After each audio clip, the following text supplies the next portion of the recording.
তো আজকে দেখবো আমরা কিভাবে এরকম টাইপের ম্যাথগুলো আমরা করতে পারি। দশমিকের পরের যে এতগুলো সংখ্যা দেওয়া আছে এভাবে কিভাবে আমরা ভাগ করতে পারি। দশমিকের পরে যতগুলো ডিজিট আছে ওটা আগে আমরা গুনে নিব। দেখো এখানে 1 2 3 4 5 6 7 8 9 10, এখানে আছে 10টি ডিজিট এবং নিচে আছে দেখি কয়টি, 1টি 2টি 3টি 4টি 5টি 6টি 7টি 8টি, এখানে আছে 8। তো আমরা দেখো প্রথমে কি করব, যেখানে কম আছে ওটাতে আমরা নিচে গুণ দিয়ে 1 লিখে যতগুলো ডিজিট কম আছে, দেখো 10 থেকে যদি -8 করি তাহলে কিন্তু আমাদের 2টি ডিজিট কম আছে।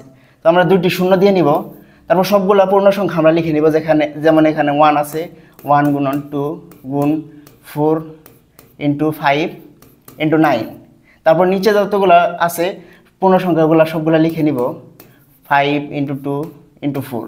তারপর কি করবো আমরা, দেখো এখন কিন্তু ম্যাথটা সিম্পলিফাই হয়ে গেছে। তারপর আমরা এটা যদি 4 এবং 4 কেটে দেই, 2 2 কেটে দেই, 5 5 কেটে দেই, উপরে থাকবে আমাদের 9, নিচে থাকবে 100। তো আমরা দেখো 9/100 এটা যদি করি, দেখো 2টা শূন্য আছে, তার মানে উপরে নিয়ে গেলে আমরা 0.09 হয়ে যাবে এটা। তো এইভাবে আমরা এই ম্যাথটাকে সহজে করে ফেলতে পারি। এই ম্যাথটা আমরা কীভাবে করতে পারি তোমরা কমেন্ট বক্সে জানিয়ে দাও।